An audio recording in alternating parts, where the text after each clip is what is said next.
So hi everyone, and yeah, as Mike just said, my talk is going to be about goodness of fit, or in other words, how can we answer the question, how good is our model?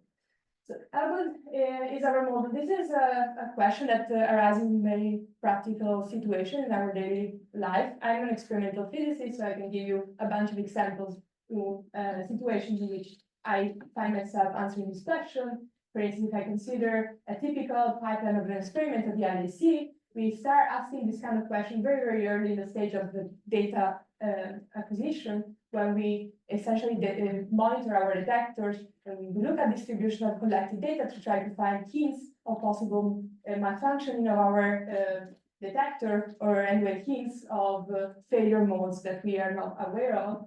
And other situations in which we try to answer these kind of questions are they go all the way down to the stage of offline analysis, when we are looking at the final data we want to, let's say, study for physics purpose, and we ask ourselves if there is any hints of unexpected new physics processes that are not, let's say, modeled or foreseen by the standard model. So all these questions sort of relate with our need to understand how well we understand our experimental data. And these are questions that we can answer in general with goodness of fit approaches.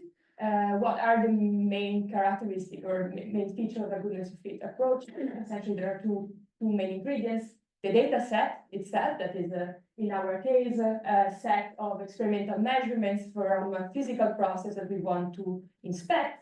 And the second ingredient is a reference model, or some expected nominal behavior of our data. That could be, for instance, as the standard model, if we're doing some search for new physics processes, or it could be a model for the expected nominal operating condition of a detector, if we're, for instance, trying to answer a question of a data quality monitoring at that condition. The problem we have with goodness of fit is that most of the times, or at least in our practical situation, we don't have access to the reference model in a closed form. So we need to replace the model itself with a reference sample. And by doing so, we sort of translate the goodness of fit problem into a two-sample test. But there are other situations in which we might be interested into performing a two-sample test, and they're more related with AI. For instance, if we're studying generative AI, we're often asking ourselves, how good is our model? Can we trust our simulations? Is there a generative model that is better than another one? And for instance, when does a generative model, when a generative model is good enough to be used, for instance, for scientific purposes? Also, in this case, we can face the problem as a two-sample test. In this case, the data would be some sample of data generated according to some generative AI model, and maybe our reference sample could be some true data, some real observations from nature that we are trying to mimic, or it could be, for instance, a full physics simulation that we are trying to replace with a surrogate model using generative AI.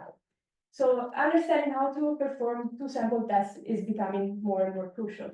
And there are some challenges associated to the performance of two-sample tests that are due to the fact that most of our applications are characterized by high-dimensional problems and large sample sizes.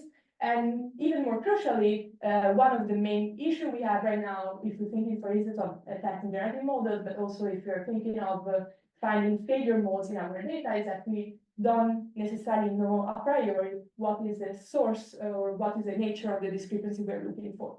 So we need to find ways of performing tests of goodness of fit in a way that is, let's say, independent on a specific signal or a prior on the discrepancy.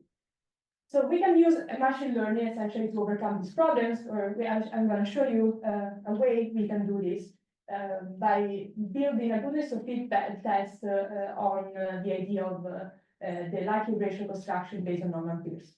So why do I talk about Neyman-Pearson testing for goodness of fit? Well, the Neyman-Pearson construction for likelihood ratio test is, to start with, a hypothesis test, not really a goodness of fit test. So it essentially allows us to compare the likelihood of the data under two different hypotheses.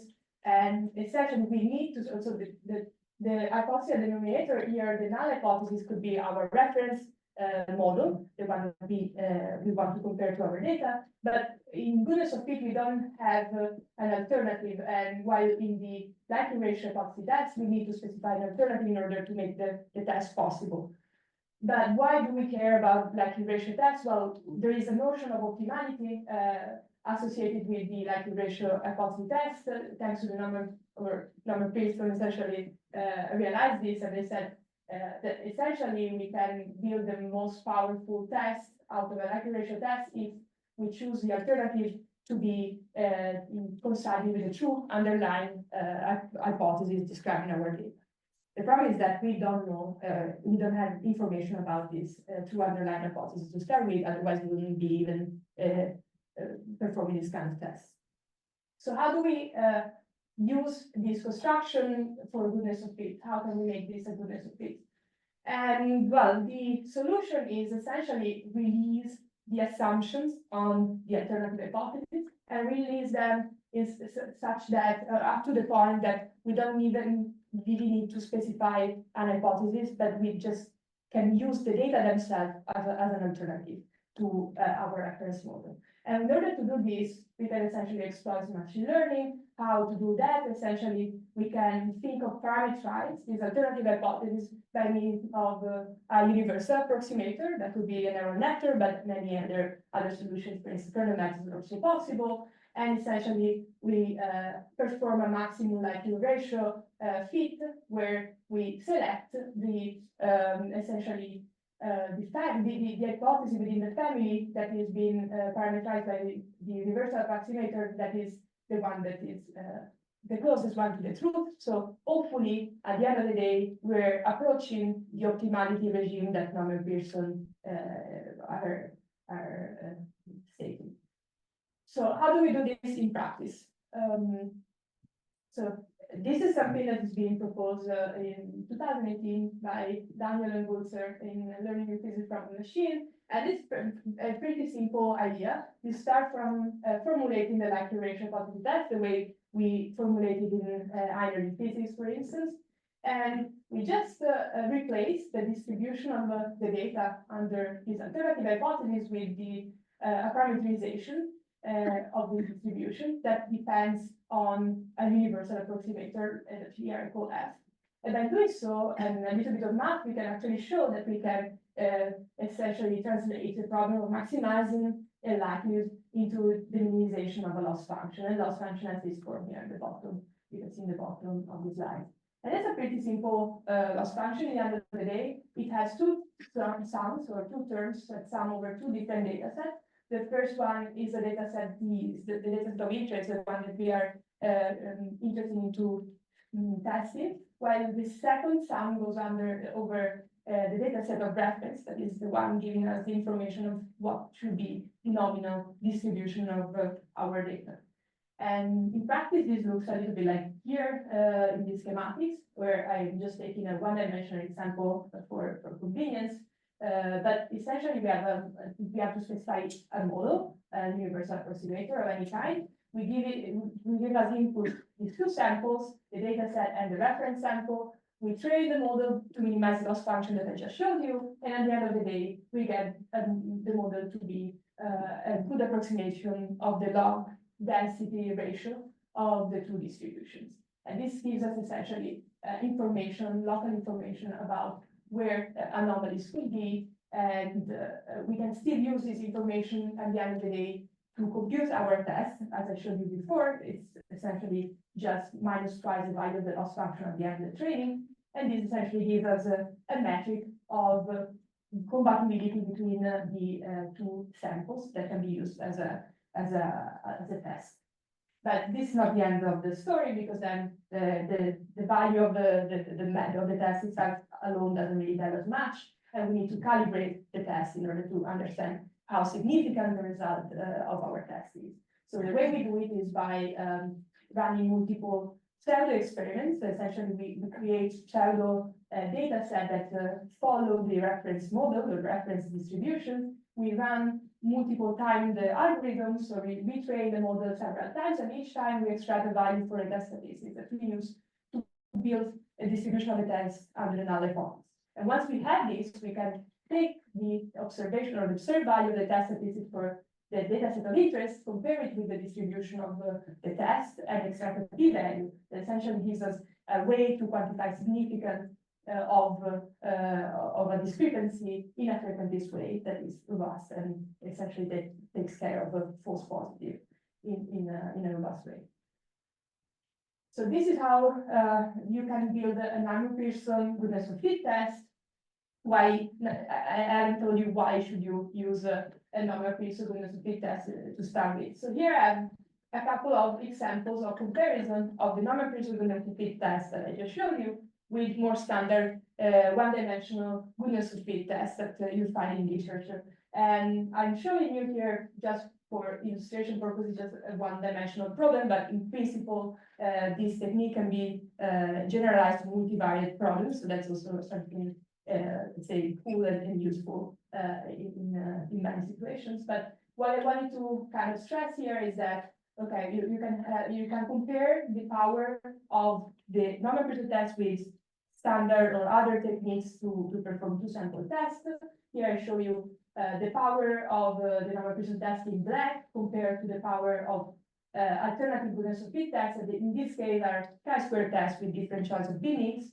And the power essentially here, the highest the better. And what you can see from these plots that are from different kind of distortion that I am injecting in this one-dimensional toy model, what you see is that the Neyman-Pearson test is the most uniform power performance against very different type of discrepancy.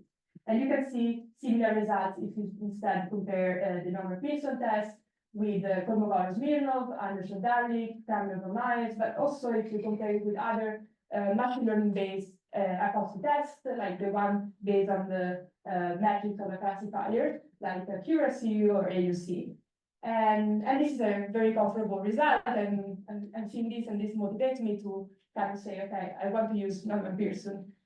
In particular, if I don't know a priori what is the nature of the discrepancy that I'm going to find in my data. Because if I have the information about the discrepancy to start with, or if I had a prior of any kind, I could always design a test that is essentially tailored to solve that specific problem. But the thing is that what I'm trying now to do is having a test that essentially performs well in any unexpected circumstance. So this could be the end of this talk, and we could just be happy and say, okay, just go home and use Neyman-Pearson all the time if you don't know what to do. But there are like a bunch of challenges or practical challenges into making this happening in real data or in like scenarios where we have high dimensionalities, large size data set. And in general, there are anyway practical things we need to understand in terms of how to code these things out.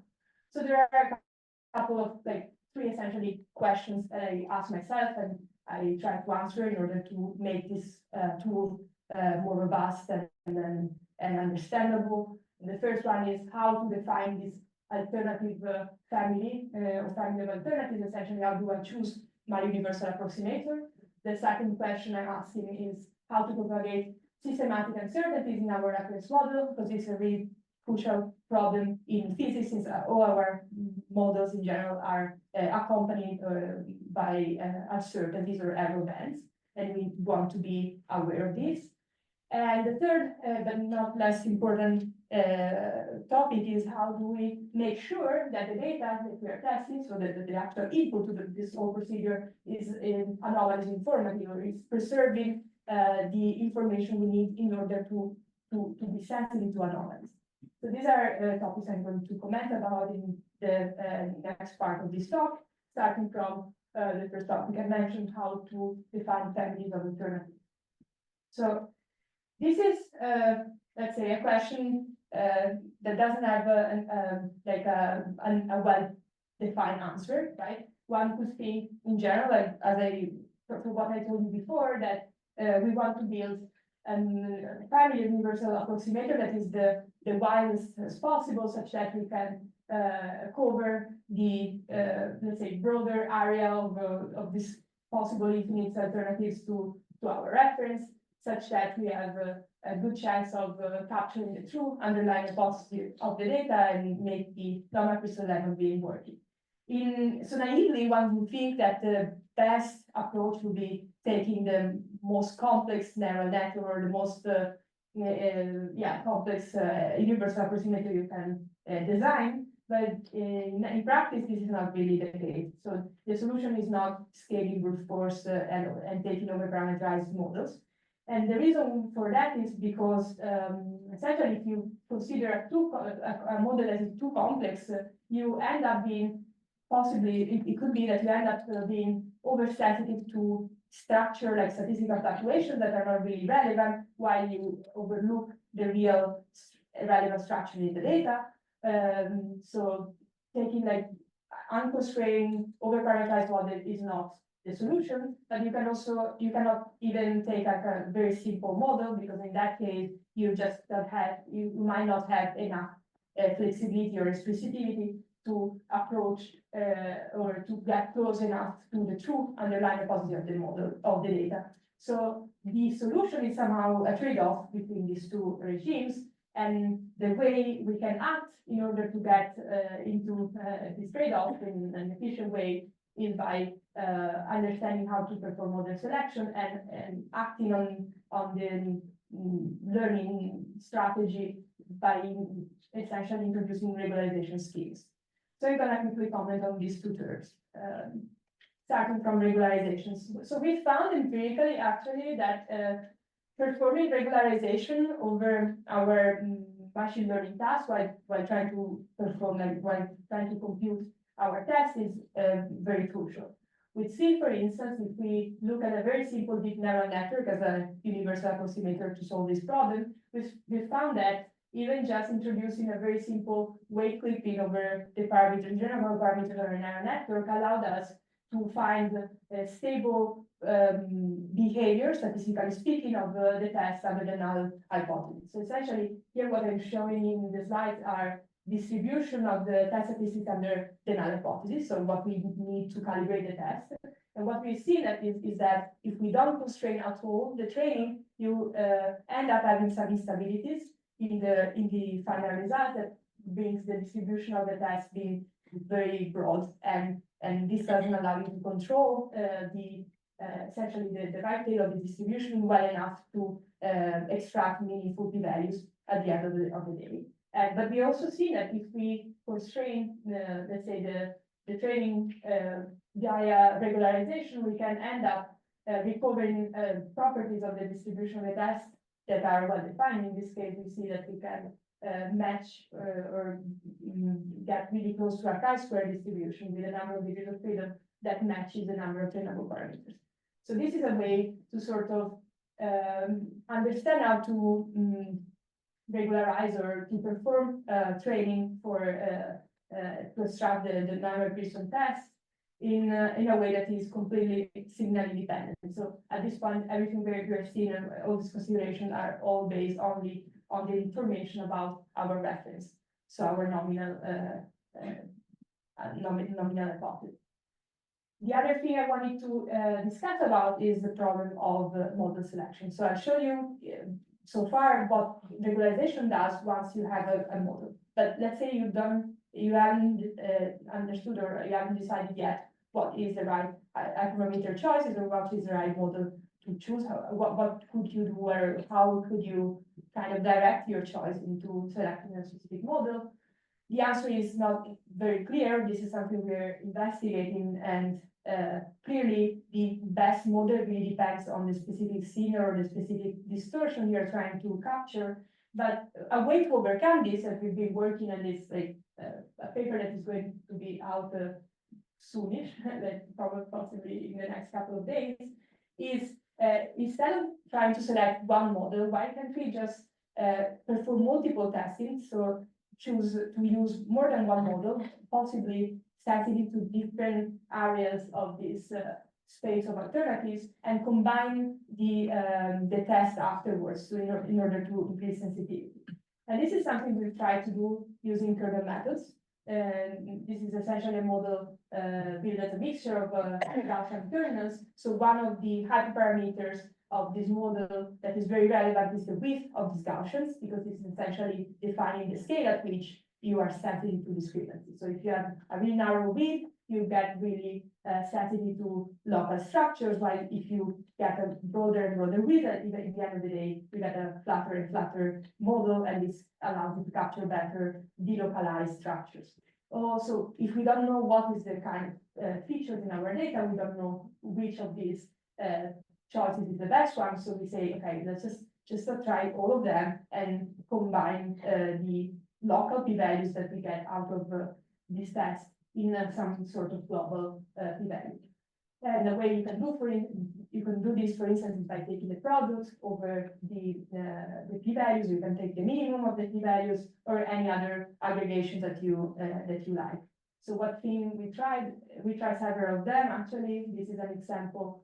It's a very easy table, but just to guide you through that, essentially we are trying to perform the test for different value of this Gaussian width for different signal benchmarks that are essentially different Gaussian peaks of different different width or different location.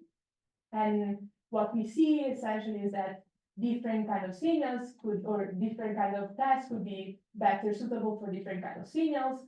But if we take these aggregations over the test, in the end of the day, we always manage to recover the same sensitivity as the best test we had to start with, or even better ones if more than one test is capturing something about our anomalies, and the combination sort of enhances.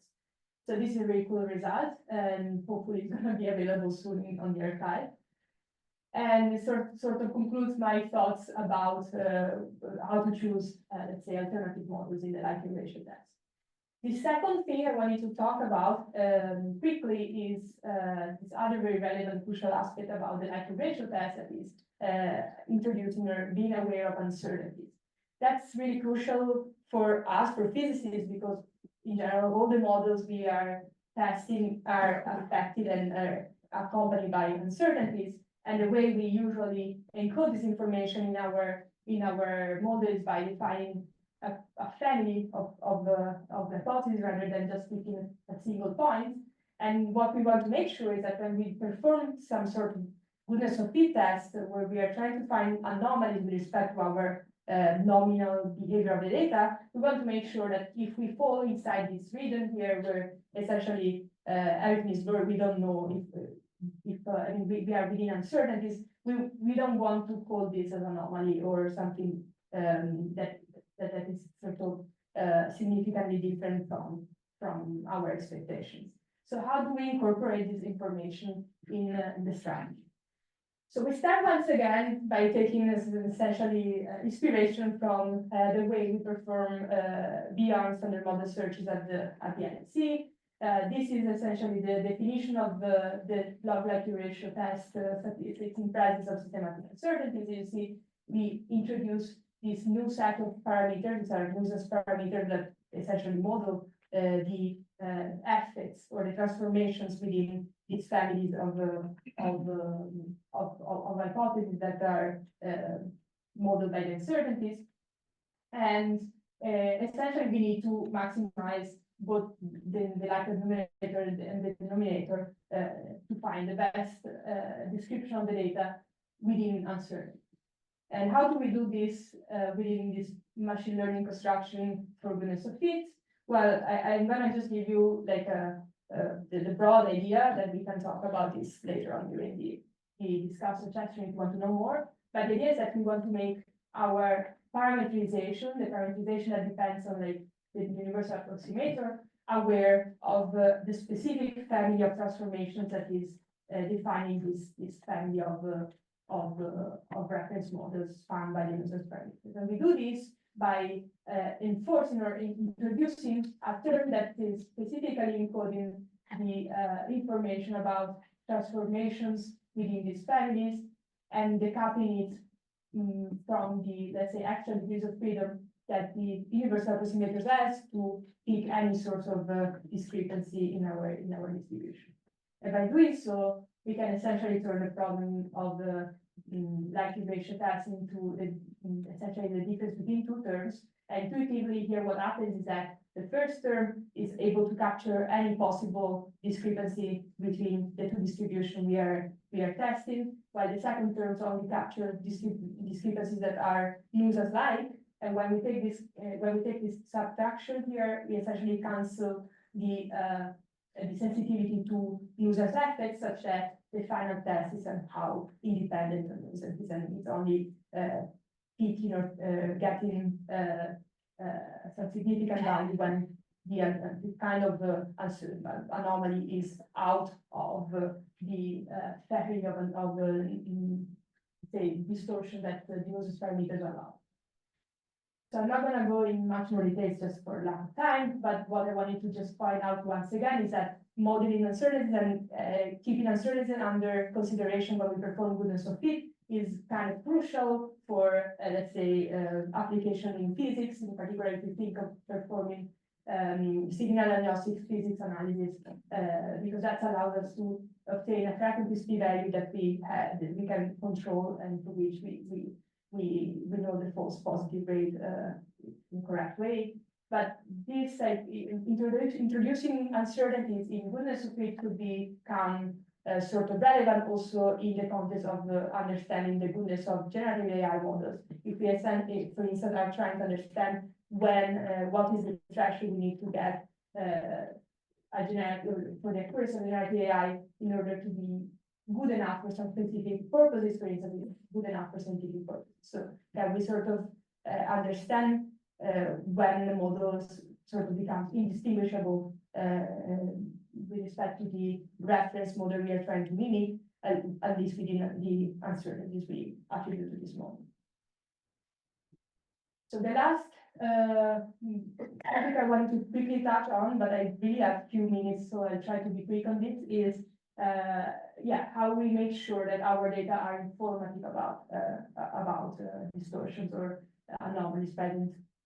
And of course, this is a topic that touches many, let's say, different subtopics, starting from data representation, what is the best data representation, data compression, so how do we select the basis of the inputs to give to this goodness of fit task, but also scalability. So how we make sure that we can extract information from large samples without losing sensitivity.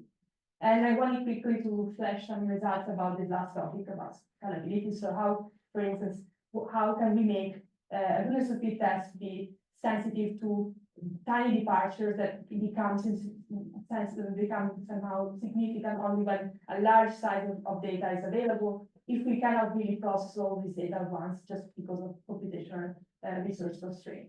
And something I've been working lately is a way to kind of perform goodness of fit by Neyman-Pearson in a batch approach.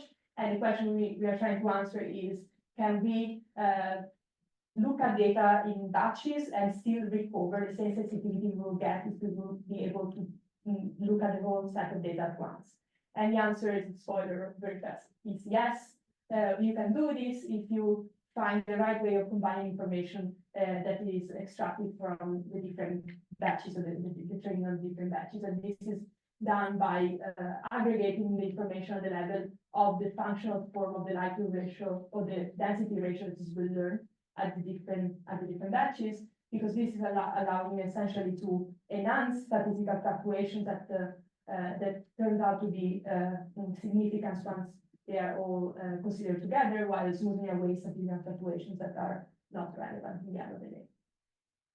And since I'm almost done with my time, I think I'll just skip these comments and then quickly go to my recap. So I wanted to just recap what we did talk about during this talk. I talked about a Neyman-Pearson likelihood ratio construction to build a goodness of fit approach that is somehow agnostic to the specific distortion present in the data, that allows us essentially to perform statistical anomaly detection and provides essentially a robust methods to do goodness of fit. We can use it in physics, for instance, for new physics searches, but also for data quality monitoring. but it can become also relevant in the like more broadly in AI if we are thinking of validating generative models these days. And what I think is a very relevant, let's say, feature of this tool is the fact that we can control systematic uncertainty. We can use this information to sort of derive considerations that are statistically robust into in cases in which we are trying to compare models. So there are challenges I've talked about. I talked about the challenge of robustness and using systematic uncertainties to control false positive rates. I talked about interpretability. How do we choose the right alternatives, and how can we interpret these models to kind of connect with physics theories. This is something like an open problem right now. And then I talked about scalability. I really didn't comment about compression or representation, but that's also something we're thinking about these days. And yeah, I wanted just to close with a personal thoughts that is the following. I think AI has the potential to extend anomaly detection beyond human abilities and allows us to trade, assume knowledge for richer base or acquire experimental evidences. And we are learning a lot by the kind of challenging tasks in particle physics, but a lot of what we are understanding now can be transported to, let's say, other domains or other contexts, but also can be like a good use case to try to investigate AI techniques like unsupervised and semi-supervised learning in a more principled way. So I hope this sort of convinced you that Neyman-Pearson gonioceptive test is worth, and I'm happy to take questions.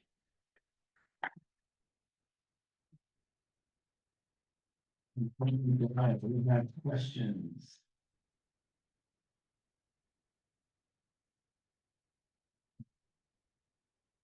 Thanks. Can you go back to your slide on the weight clipping?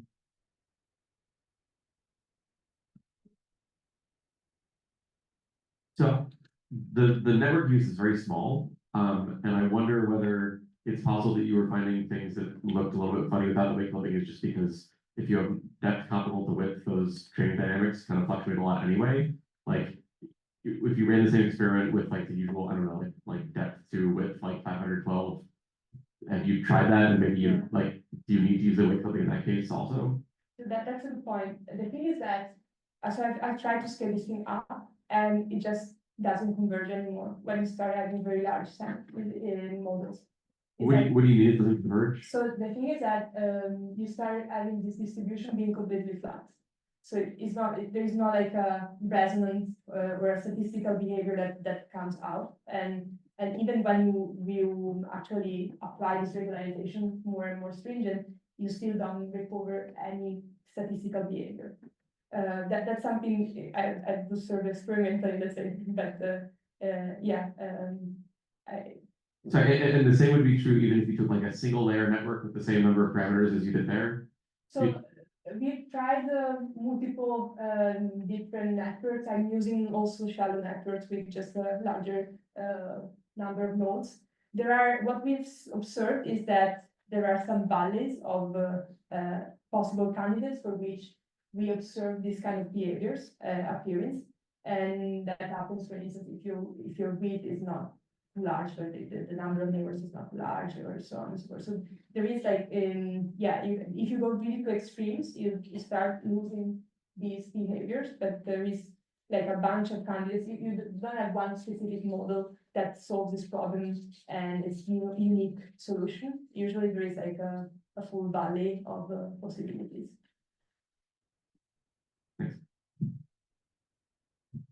Other questions?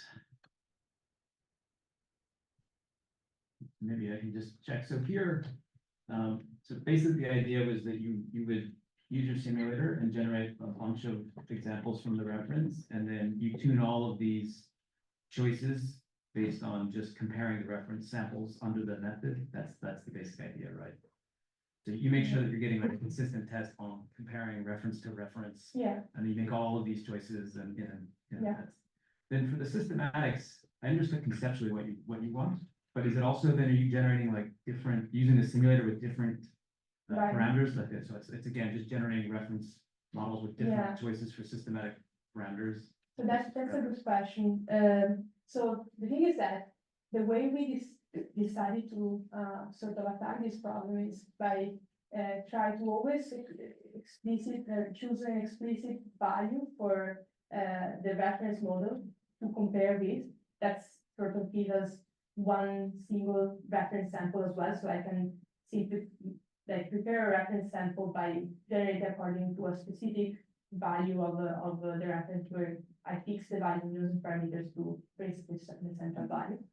The trick is that we essentially normalize both numerator and denominator in this ratio by a likelihood ratio, a likelihood of the data under the specific hypothesis. And by doing so, we can essentially decouple, that's essentially what you see here. We can decouple these two maximization problems into two different terms.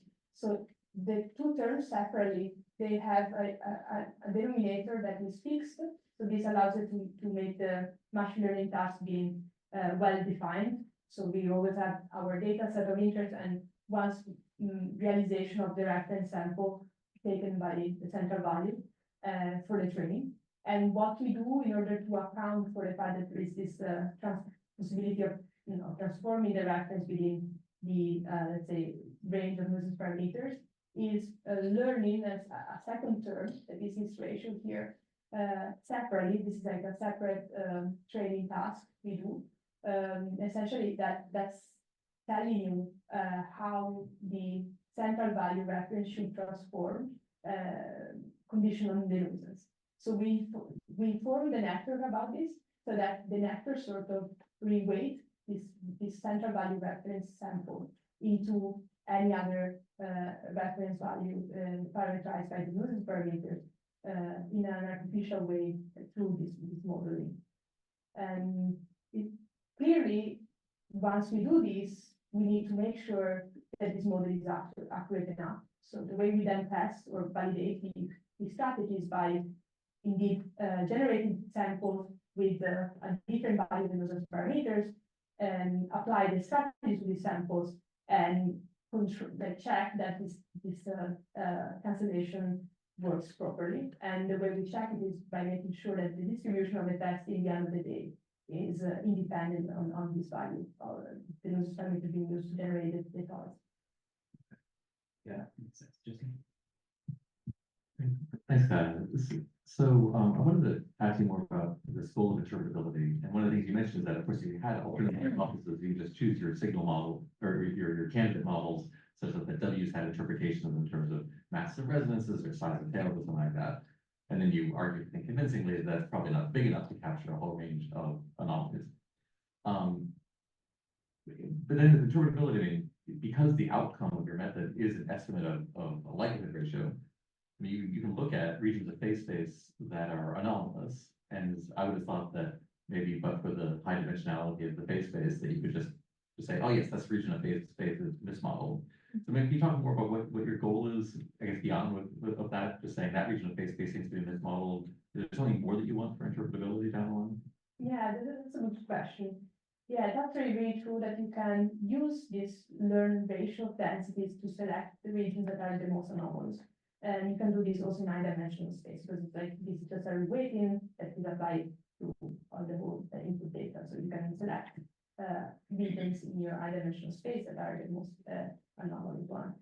And understanding, I mean, how to interpret this in the end of the day, like how do you connect this to physics hypothesis, something we still don't know. I think one thing that I like about this idea of trying to understand what is the action of these finite parameters is that if you can connect these hyperparameters somehow to family of physics models somehow, like in this case with Gaussian kernel, it's pretty obvious to kind of connect the width of Gaussians with the scale of the physics effect, let's say, that we are able to capture.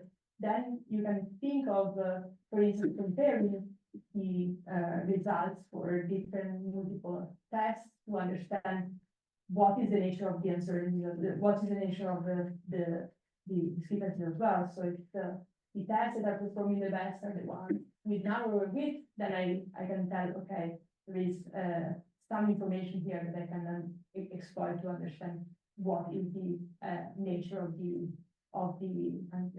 discrepancy itself.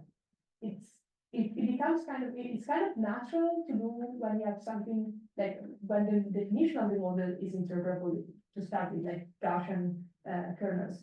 It's not that obvious when you start using neural networks. That's one of the reasons why this kind of study here is done with the kernels.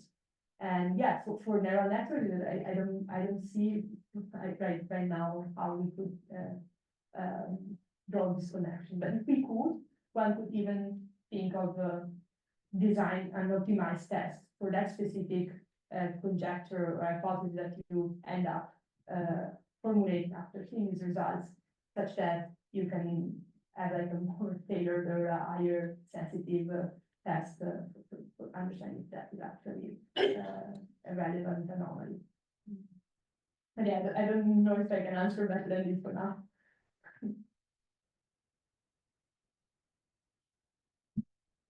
Thank you. It's a little early morning, but I'm trying to wrap the understanding of the data. But see, the on the X, is that is it 3-dimensional, basically, or X, Y, Z, and when you were talking about X? You mean for this specific? Yeah. So here throughout all the presentation, I've been using only one-dimensional toy models just because it's easier to illustrate the problem. But in general, the X, so the dimensionality of the input data can be any. It can be a high dimensional. Actually, what we've been working so far with in terms of tests and practical results is data that the dimensionality up to 50 or maximum 100, let's say, dimensions. We never really try to go to larger scales. 100 variables that is collected simultaneously. Yeah. For instance, if we are thinking of objects coming out of a collision at the LHC, we can have multiple particles, each one being described by kinematic variables like the momenta or the positions or energies, and these are usually like a base of observables we look up if you're searching for multi-Z effects. They're all continuous variables, and they're discrete variables. There are also discrete variables sometimes, like if you think of some tags or ID that we attribute to particles. So that's also a possibility we have done recently, and the results are not public yet. Some tests on goodness of generative models where there were some discrete And the discrete variables, do you have ordered variables? Do you have some? Ordered variables, meaning like a rank variables. Oh, that's a good point. We have one application where we have order variables that is a label telling us the year of data taking. That's like for CMS and an internal analysis. But do your analysis require idea of the history of the data? Mhm. It does. In that specific case, because we are trying to look at the full set of data points we collected during run through at CMS. I'm talking now about LHC, but in that case, we wanted to keep track of the information about the year because uncertainties can vary year by year because of the condition of the vectors being changed or calibration being changed. So we needed to encode somehow this information, and we did it by adding an extra variable to our inputs in the analysis that would be essentially just a label going from 0 to 1 and 0 to 3, sorry, for different years. Thanks. All right, looks like we're perfectly on time to end the session. Let's thank Gaia again.